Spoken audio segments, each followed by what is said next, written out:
but it's time now for us to talk about Menzgold. Nearly 3 years ago, the Attorney General commenced the prosecution of Menzgold CEO Nanapia Menta. He's accused of defrauding thousands of customers of millions of cedis through his gold dealership firm. Now, not even a single witness has testified in the case, and there's been more than 20 court adjournments. In today's edition of the Total Recall, we told the story of how some customers are, of course, bearing the brunt of the Menzgold crisis. Joseph Akable has more.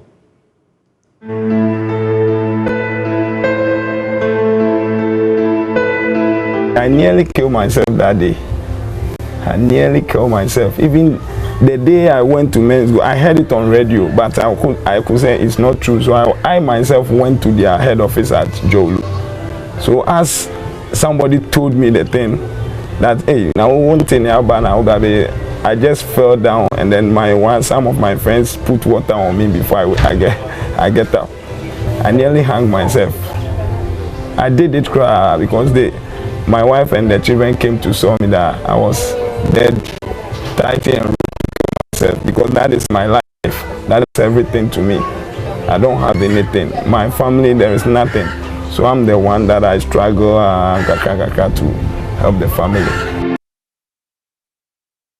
Very touching, except there. But that has been the situation of many customers across the country. And in fact, the coalition of aggrieved customers of Menzgold are once again mounting pressure, calling on government to deal with the concerns. Fred Forson is, of course, convener of that group. Fred, it's good to see you again. We keep talking about this. I mean, we go way back, so many years, and it appears nothing is really coming out of this. Why not simply give up, go home, relax, and pray to God that at least sometime, you'd of course work and gain your investments once more?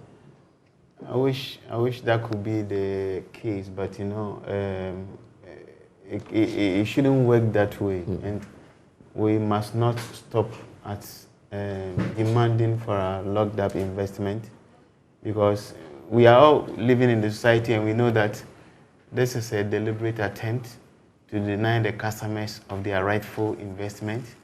There are people who have gone on retirement, those who are due for retirement, and they did this investment for the purposes of, most of them, for their retirement and for their future.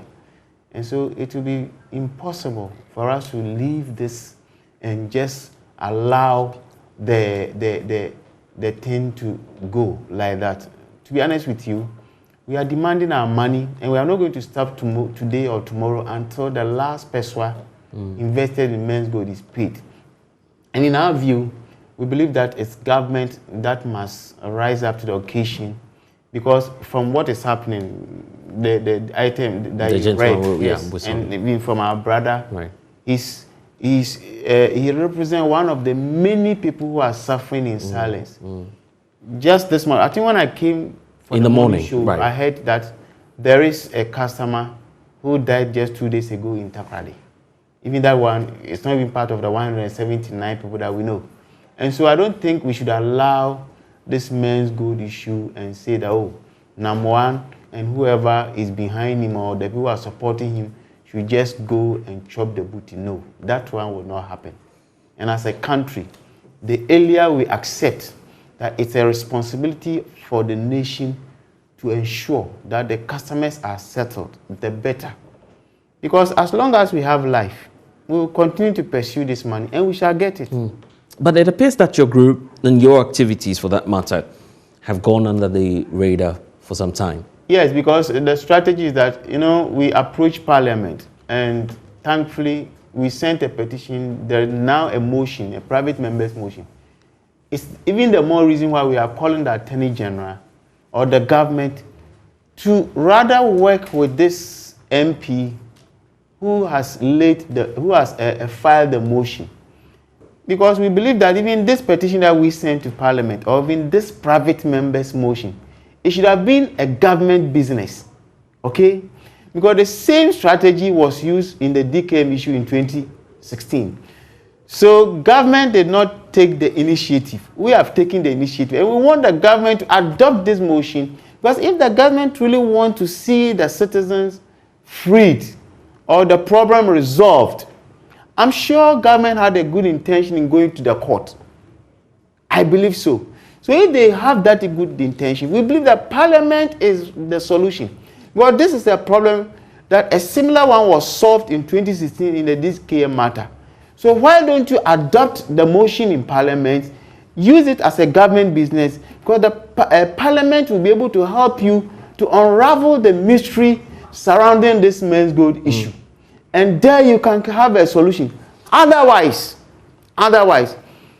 like most of us are thinking, it appears there is a serious connivance with some people in government and Menzgold, especially number one.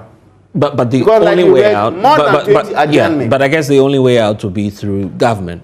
You can't do this without government, because even if you go through the parliamentary processes, the finance minister has that ultimate power to say, well, I'm releasing the funds and make the payments available. If he says no, which government says it remains its stance on the matter, that it's not going to expend public funds on this, then that will be the deadlock. What else could Parliament do about it? We are major stakeholders in this democracy. The finance minister is our servant. Right. He only does the bidding of the people. And he has no other choice than to collaborate with Parliament. Okay? He doesn't have the final word. Not even the president. The president is our servant. We sent him there. Whatever he does it on behalf of the people. So if the people representative agreed that this is what we think Fred, I'm sorry, but this is just Menzgold.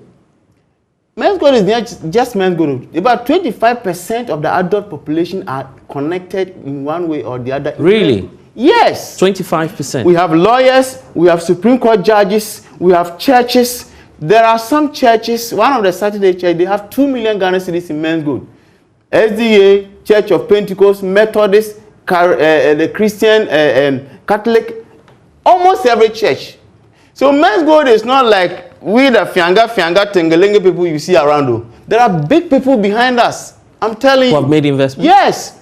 So when you see a statement coming out there, don't think that if you see my handwriting under it, don't think that it is Fred and Isaac and Odate who sat in the room to write. We have big lawyers behind us. We have many people, doctors and people behind us, security experts, the army and the rest of them. I'm saying 25% of the adult population are involved. If you have quite a significant and yes. influential population, why then that should even make it easier for you to retrieve your funds? That is why we are saying that no matter what we do, government must take responsibility. And thankfully for us, you were even quick enough to freeze the asset of Menzgold. So these assets are in your custody. The bank account of the gentleman is also in your custody. So what stops you from even, you have even started the process of, you went to court for what we call the preservation, right? And you are preserving this item for almost 4 years, and 179 plus 1 person is dead, and you are not doing anything. It appears we don't have a president. Are we going to see another form of pressure on the streets to mount pressure on the president, who you claim is not listening to your plea? I think it appears the president has neglected us, but I don't think he should continue to neglect us. He should come to our aid. We are pleased. I remember in one of the releases, we call upon his prerogative of mercy to be touched, that this matter, because, blessed, let me tell you, this matter will not die until the last person is paid. And when I say this, we know what we are talking about, okay? We know what we are talking about. Look at the caliber of people who are involved in Menzgold. So there's no way this matter will die. In fact, for the Attorney General to have asked the court through Iyoko that give me the right to go and sell the asset in January this year, it means that government is involved. Right now, we need even answers to what happened to the auctioning that they did. But I mean, you would want to be fair to government, at least that the trial is still going on. So accusing them of still being a part of this is quite challenging, isn't it? What you read to us, what you told the whole world, you know, this is a very broad station, a global platform. You said over 20 adjournment. Even, I'm sure this, if you update it with what happened. But adjournments are very normal in court proceedings. Oh no, this one misnomer. Okay, well, without prejudice. This one they are deliberate. No, yes. Yeah, we need to state that this is the position of the group, because that's not our view here at Joy News anyway. Yes, yes. You agree that it's quite normal to have, I mean, adjournment of cases. This is a normal. Not that type. I'm sure. I saw you saying that not even one person has testified.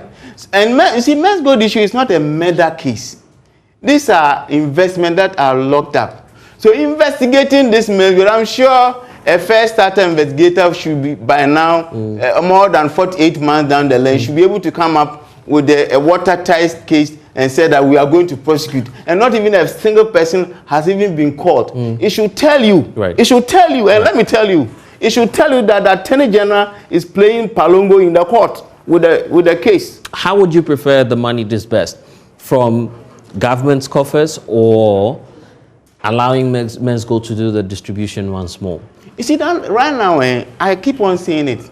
On the 12th of September 2018, the responsibility of paying the customers shifted from Menzgold to the government.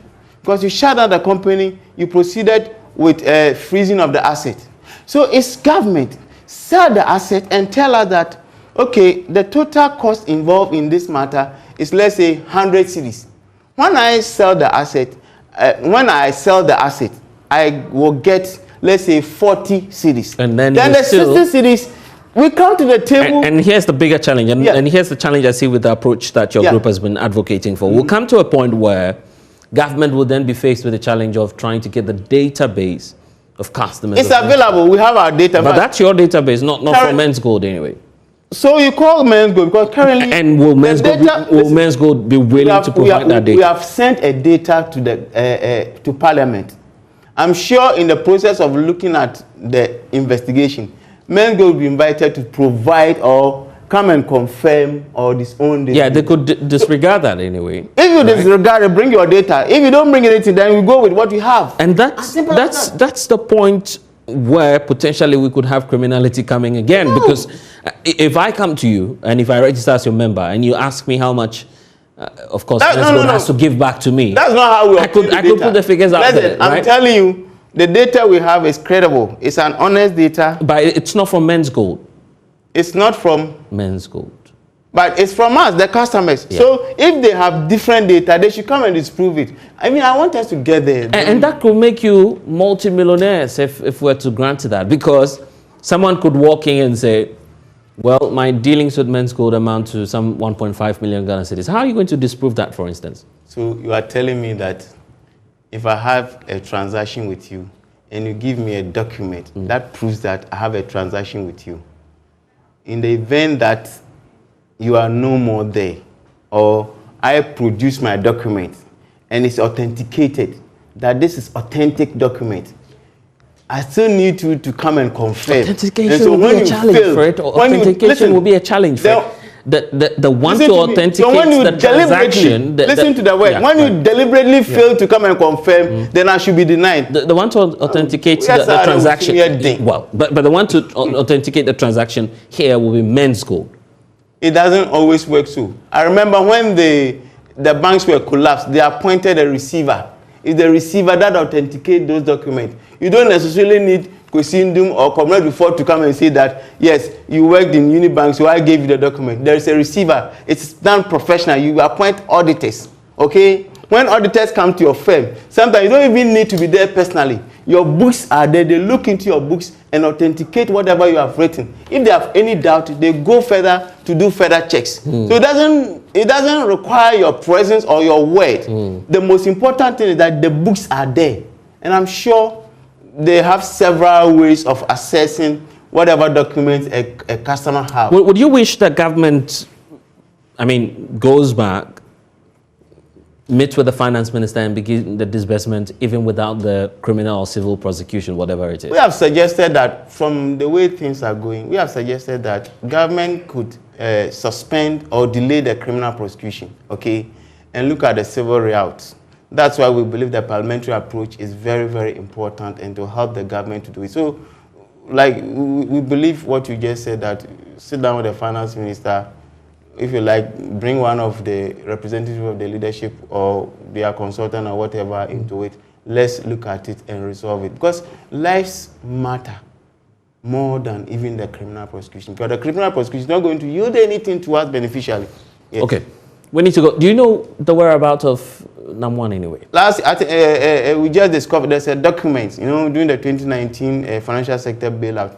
We discovered that there was some releases from Parliament, about 15.6 billion cedis, and out of that they said 6.3 million was supposed to be used to settle those who have done risky investment. And we wonder how Menzgold customers were not considered. And these are documents signed by the finance minister himself. Okay. Nothing so you don't know where Nam1 is? We don't know. What we know is that he comes to court protected by state security. And the victims are dying. As you said, you saw my brother visually impaired and the rest of them. So it's very sad. And we are asking the government, it's time to come to the aid of the Menzgold customers and help save life. Anyway, Fred Forson there. Thank you.